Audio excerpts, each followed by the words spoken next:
Popcorn and Pictures podcast. And welcome to another episode of Popcorn and Pictures with Jose Mendoza and I, your host, Sam Karpinski. Today, we're going to be talking about a film that has already hit select theatrical screens, but is due to arrive in its world premiere on Netflix November 7th, this Friday. And Jose and I both had the chance to recently see this movie in the theaters. And we're going to talk about whether we think it's another masterpiece, a complete misfire, or something in between. Mr. Mendoza, what were your initial thoughts? Actually, before your initial thoughts, how hyped were you going into the movie? Were you pretty hyped? Well, two things. One, you didn't introduce yourself. You just kind of went and said who I am. Fact check incorrect. I said your host, Sam Karpinski. I don't think so because I was waiting for it. But I did. We'll check 100% I did. But we'll check neither here later. nor there. Okay. Yeah. Answer the question. Yes. Yeah, I was excited for it. I like Guillermo del Toro, and I feel like Frankenstein was something that he's been. Well, it seems like something he wanted to do for a very long time. Have you ever seen the inside of his? I can't believe it's his house. I don't think it's an actual home that he lives in, but he owns a home with a lot of decor from other horror movies. I see you're looking at it right now, but in that home, he has a giant head statue of the 1931 Frankenstein movie. So you could just tell he has a passion for that.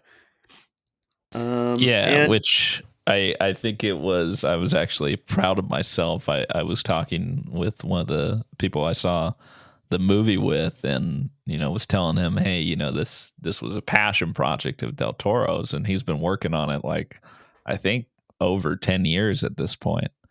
I think, and I nailed decades, it actually. because the actual info. I think he has wanted to do it for 2 decades, but he didn't seriously start looking to produce it and film it until over 10 years ago, because the actual Netflix had a stand in front with a poster board kind of giving the background of the movie, and it said a passion project of his for over 10 years.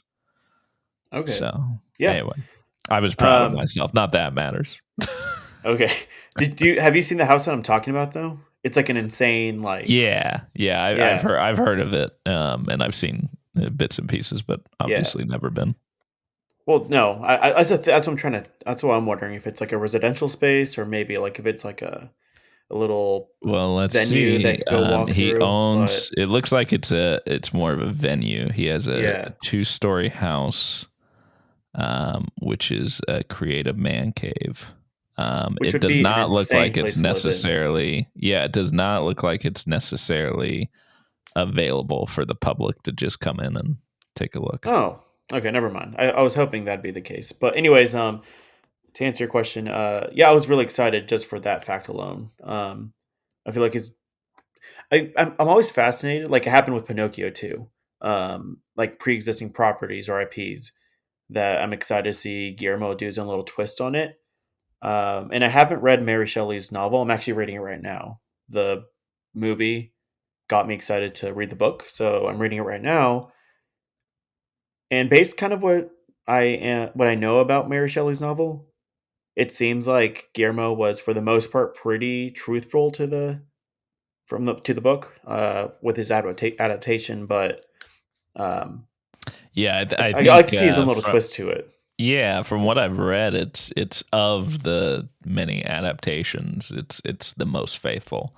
There's still some tweaks and stuff here and there, but overall, it's, like you said, pretty accurate to the book.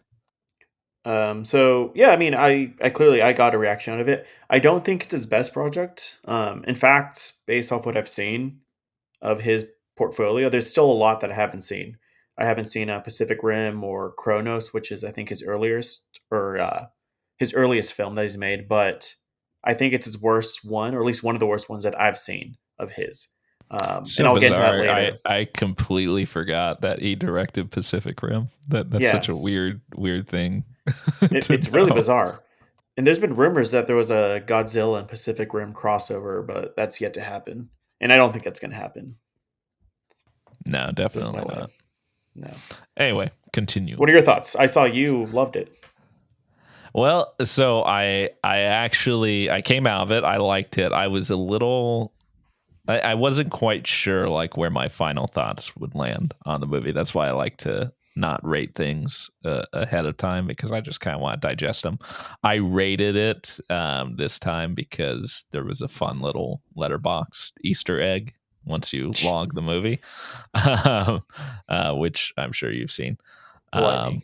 Yeah. Well, man, you had to spoil it for the audience. What if they haven't seen it yet? What if they're waiting for us to determine whether they go see this film? I don't think the lightning And Easter egg is going to make him go watch it. anyway, I did rate it. It just got like 8 out of 10 initially. Okay. Coming out of it. My big thing that I was kind of hesitant on with the movie is I feel like every Netflix film I've seen has this very like ultra colorful sheen to it, to just the set design, the cinematography, uh, all of it, obviously, right? And Sure. it works with some things, but other stuff I don't think it works as well. And this was one of those where I was kind of on the fence. I was like, yeah, it kind of makes it seem a little too artificial and whatnot. hmm But and the I had the yeah, same issue too because sorry, I'll make it quick, but um, I'm not sure. I think we saw each other's letterbox reviews. In my review, I said that I don't know if you're talking exactly about the color scheme for the film, but kind of. yeah, because I was gonna say I do. We'll talk about it in a sec, but I do feel like this film looks like it was cheap, if that makes sense. I think that has something to do with Netflix having a hand in it and financing the project. Um, but yeah, continue with your thoughts. Sorry, because Yeah, I had no, the same I reaction. think that's a fair point. I think ultimately though why I went back and rated it higher was because I felt that the story kind of transcended a lot of those flaws. Not to the point Mhm. where it would be rated masterpiece, because I think that is the biggest flaw, is kind of visually it can appear a little wonky at times. But between the performances and the script, I think it elevates it, to a level that it otherwise would not achieve. And so I think that it's admittedly I haven't seen enough of his work. Like I haven't seen Pan's Labyrinth, yet.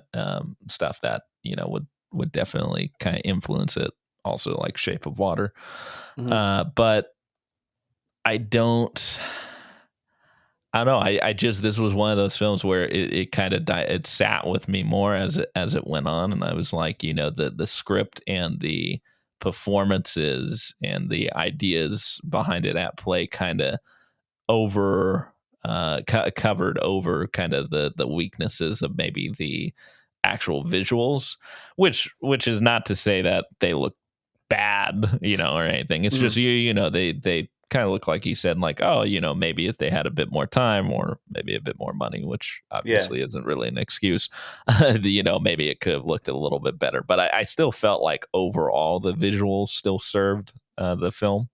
It's just there were times where it came off a little too artificial for me, but not Yeah. enough to uh, you know take away what I felt like the film did really well. And I felt like on the script and the performances, it kind of blew everything out of the water. Um, so I felt like it looked a little too artificial for my perspective. I've seen a little bit of Guillermo's projects, and I felt like this is, as I said earlier, kind of the cheapest looking one. And I think a lot of it was, if I remember correctly, with the other projects like Shape of Water and Nightmare Alley, I felt like there was actually going to locations to actually film this stuff. And I don't expect them to go to North Pole to get that shot, obviously, right? But the whole North Pole scenes when they are outside just looks super super fake. And again, I don't expect them to go to North Pole to get their shots, but they Okay, could probably go to Alaska or what's up. I have one confession. I walked in Mhm. relatively late to the movie. It was Ah, like okay. 5 minutes in, so I missed some of the North Pole scenes. So funny I enough, mean, I I missed that know what too. was. Oh, okay. I was gonna Um, say I know what it looked like. Still, obviously, of what happened, and they still show like parts of the North Pole and later on mm. in the movie, but I don't there know if were I saw it quite as stark as you did. there were other parts too. Admittedly, it's been a while since we last saw it. I saw it 9 days ago, so it's not like super fresh in my mind. But I vaguely remember when Victor Frankenstein and Christoph Waltz's character are, I think, looking for the mansion or castle, whatever you want to call it, to Yeah, create the monster, Henrik the creature. Harlander There we go. Yes. is his name. Yeah, which I wouldn't have remembered either. It's honestly Yeah. I didn't remember it some of the times within the movie itself. And I was curious if that's because, again, I haven't read the book entirely yet, but I wonder if that's supposed to be Guillermo's replacement for Igor, or maybe he's already in the Mary Shelley book. That's just something I'm thinking about. But en route to that mansion, I felt like there were a lot of CGI looking landscapes that weren't really convincing. And do you know they shot? I have to proof check this, but I think they shot the scenes in England in San Francisco. Have you heard this? I have not, but it No. wouldn't surprise me in the slightest. What I'm trying to say is the scenes that take place in England or maybe San Francisco, if I'm correct, that looks great. But everything else that is somewhere in Europe just looks not, just doesn't look convincing. A lot of it just looked really cheap. So I just looked it up. So it actually was not San Francisco. It was primarily filmed in Toronto. Okay, There was some filming that took place in England, in Edinburgh and Lincolnshire, but it was that was not very much took place there. The principal photography was in Toronto.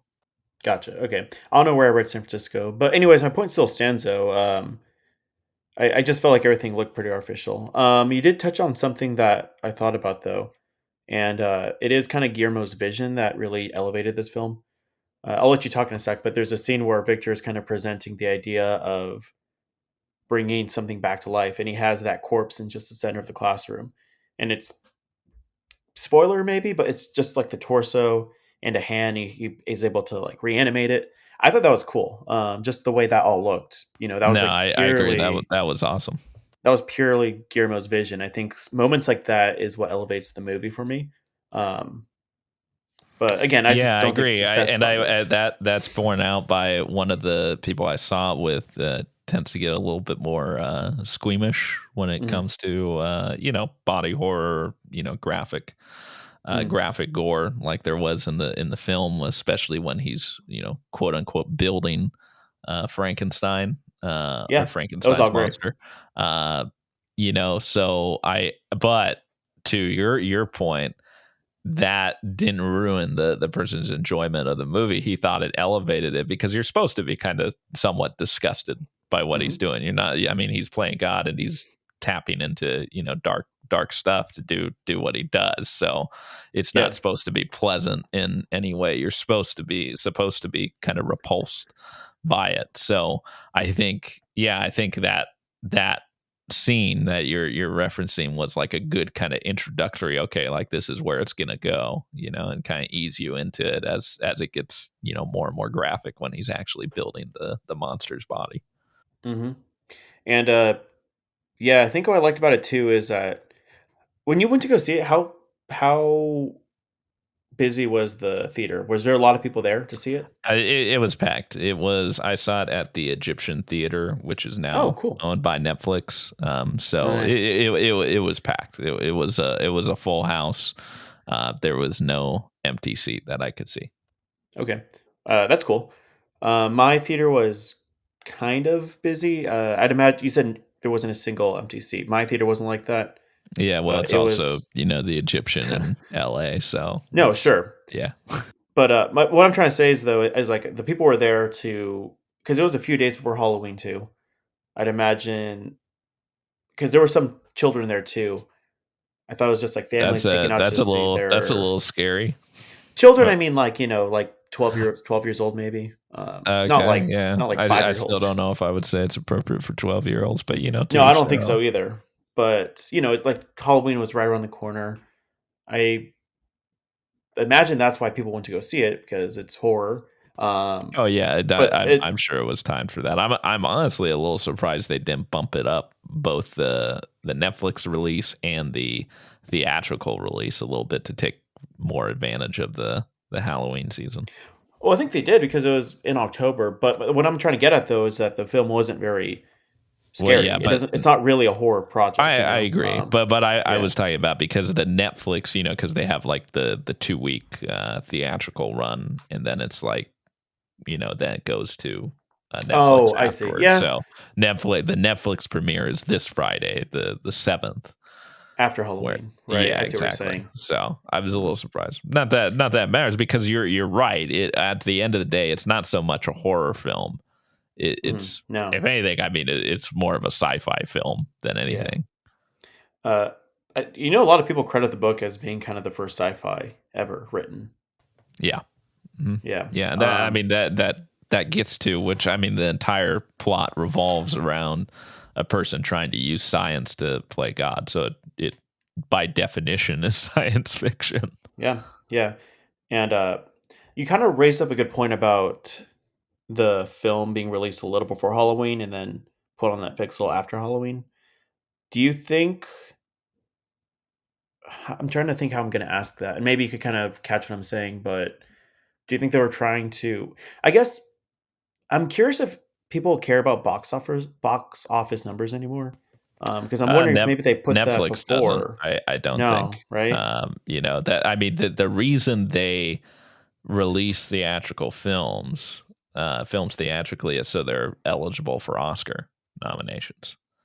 But they don't care about Um, the box office. Okay. they don't really care about the box office. They're just going off of viewership on Netflix.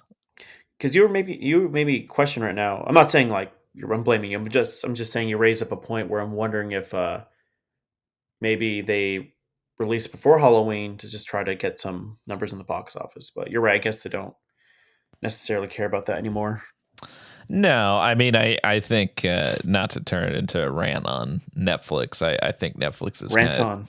stupid to do that, because I think they would still make bank, and still they would have their cake and eat it too. I don't think it would suffer that much if they gave it, even if it was just a month instead of 2 weeks. I think they would still get more out of it than they would if they just stuck to their current release model. Sure, sure. Um, I mean, I have a lot more to say. I'm just kind of. Do you have anything to say about Frankenstein? Frankenstein? Yeah, I'm sure you have a Well, lot to say. I mean, I think, also let's talk about the performances, Mm. because the cast was fantastic. Wait, quick on this Yeah. point. How'd you feel about Mia Goth being in it? Well, so funny enough, I didn't know she was in it, and even when I saw her, I didn't realize it was her. I Okay. was like, man, this person looks familiar, but it just wasn't clicking. She did a good job. I don't know. I felt like it was pretty different than most of the stuff she's done. Hmm. So I talked to one of my friends. He was like, "Oh, that's me at Goth." I was like, "Oh," So Yeah. that was guy. I always kind of like that. That's fun for me when I see actors that are convincing, playing against type or playing outside their normal wheelhouse, and seeing their range, and being able to pull it off well enough to not make me not realize that it's them. Because funny enough, I felt that too. I didn't know she was in it, and this is definitely something completely different from what she's done. But I felt when I first saw her for the first few scenes, I wasn't really buying her performance. Eventually, I did. I kind of got lost in her role, or she got lost in her role, and I was able to believe it. But yeah, it took me a while to kind of adjust I myself to might, seeing her. I might, and I don't have any way of knowing this. I might argue though that might be part of the point of the script, is because he's not has no interest in love or whatever. Frankenstein has no interest in love at the outset of it, and he doesn't even know who she is. He's introduced her out of the blue as his brother's fiance, and kind of takes her by surprise. And he initially kind of has that back and forth with her where it's kind of contentious. And Christoph Waltz, there's that scene where Christoph Waltz's character has him and the brother leave the room because they're like, they don't want to get between them Yeah, I remember in their debate and argument. And then I think as you go on, you start seeing more pieces of her character, because you don't know initially, as she's kind of getting closer to Victor, if she's who she is really in terms of her moral character, because we already know at that point that Victor isn't necessarily the most upstanding person.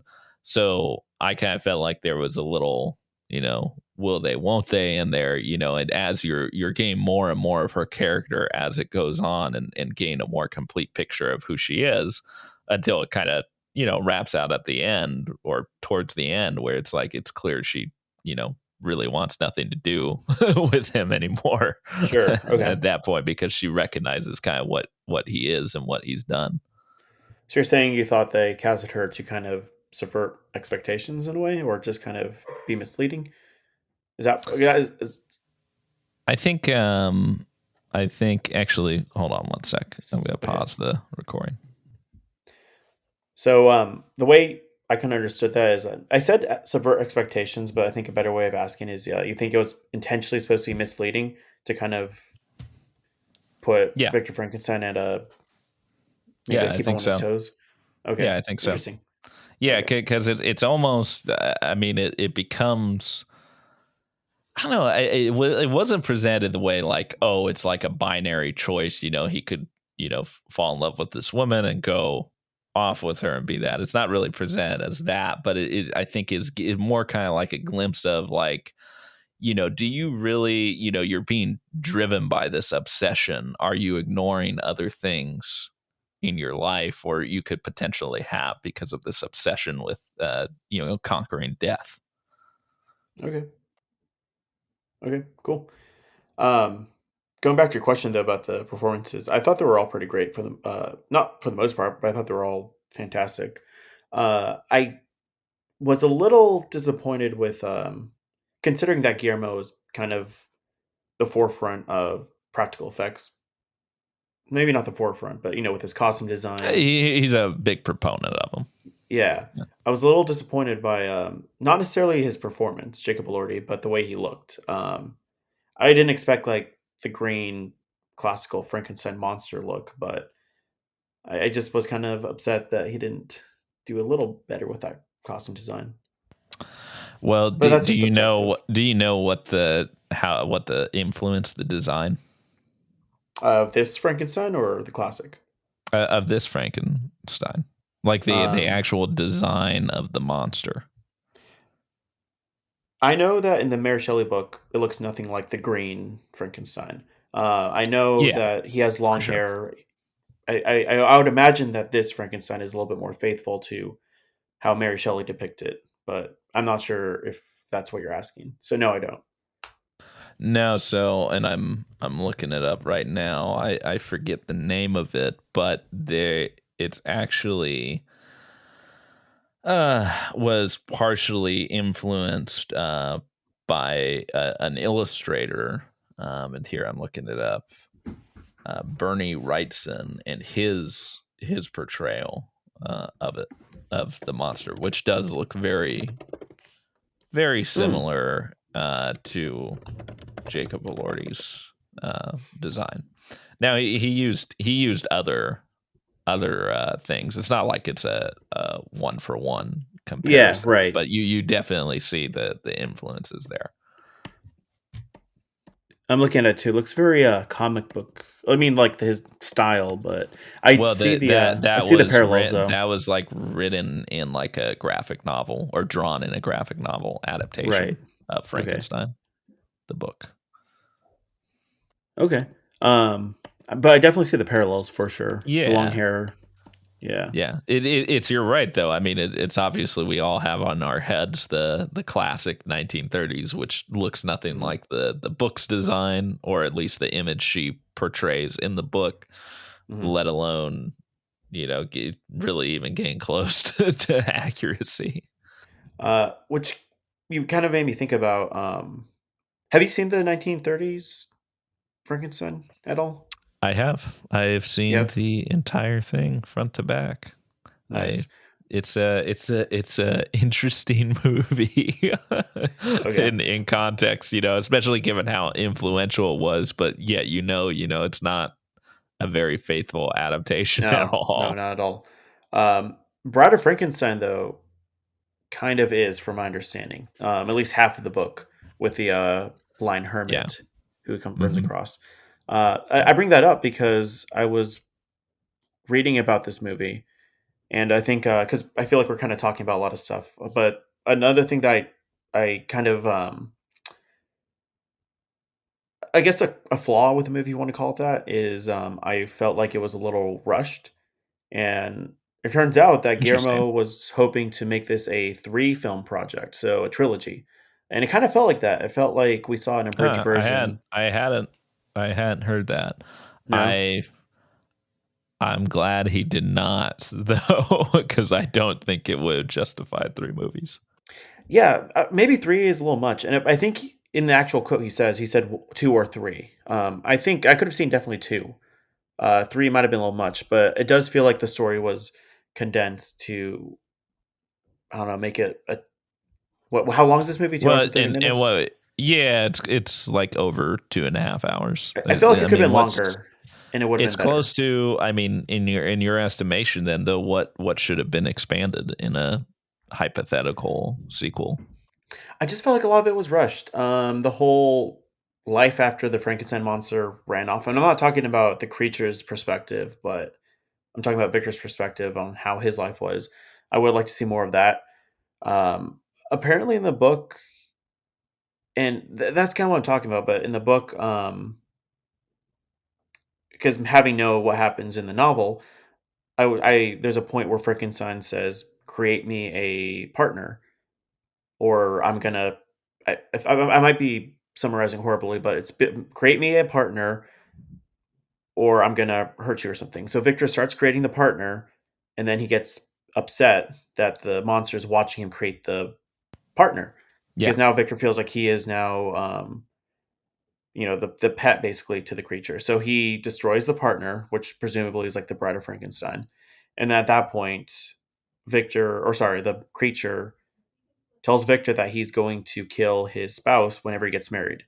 I feel like if I remember correctly, I feel like I guess I kind of wish I saw that a little bit more Hmm. a faithful adaptation to the novel. Maybe see more of Victor Frankenstein after the creature has run off, but I don't know. I yeah. said I mean, I just that was obviously a stylistic choice, right? Because and they marketed this or showed this in the marketing material for the film was like, oh, this is not just going to show his side of things. This is going to show the monster's side. but You that's know, what the book is though. I think I believe that the book is 2 perspectives. It's yeah, yeah.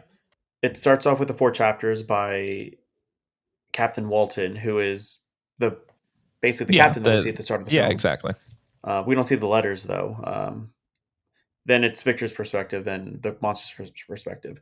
I guess I'm not necessarily saying that I want a beat for beat adaptation, um, but it does. For me, That's your big problem with the film is because you no. didn't think it was a faithful enough Yeah, adaptation. it has to be like the 1930s version. No, it's just something that just.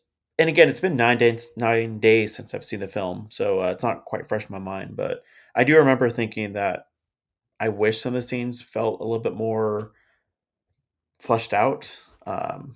Well, do Because it you did. have a particular scene in mind Yeah, I'm that you trying to can point to? remember. I'm gonna look at my letterbox review and see if I can find something.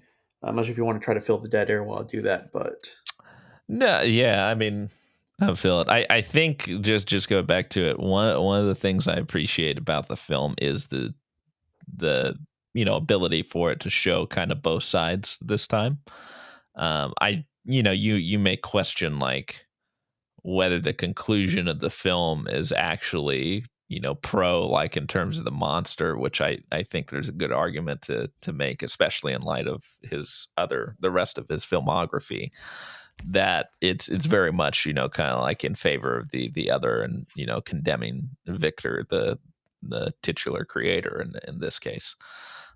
But I don't know if I don't read it, even if that's the case, that you definitely kind of see more of the monster side and you take that. I don't know if I can say that he's definitively still in any way, even when you see that, justifying anything, or even retroactively justifying anything Victor does in the course of the book and the film. It's still treated very much like he did a really bad thing and has to live with the consequences. But it's almost, it's giving you, well, just because he did that bad thing doesn't mean the monster has to be treated like this or should be treated like this. Yeah. Interesting. I kind of felt like and granted, I haven't read the book, but I felt like the film gave a little bit more sympathy towards Victor Frankenstein. Because, and I think going back to it, you asked me, like, is there a scene that I felt like, felt abridged? But it's funny because in hindsight, if you think about it, the whole movie's in flashbacks. Uh, is this a spoiler? Maybe, but the whole film's told in flashbacks. And it's how the story happened up until the point where Victor Frankenstein and the monster are now meeting up again on the captain's ship.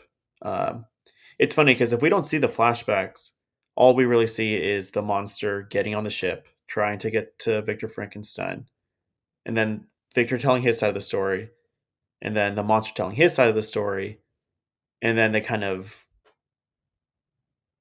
what's the word I'm looking for? They kind of It just reaches the end, like they it accept each other's, concludes. Yeah, which is kind of funny. It feels yeah. very. Do you catch what I'm throwing out there? I kind of get. I took it more as that Victor, as he, spoiler. I don't think it's much of a spoiler for a Not really. movie that's based on a book that's been around for near over a century. Sure. But I took it more as Victor was kind of like just finally kind of accepted some sense of responsibility for what he did. And the weight of that, because he is at that point, right? I mean, he's chasing the monster because he's just so disgusted with what he's done at that point, and how the monster indirectly has led to the deaths of his brother, his brother's fiance, who he was into, and a bunch of other people. But I think at the end, it's like he kind of he comes to that realization, and I think it is almost a little redemptive in that sense. Yeah, sure. What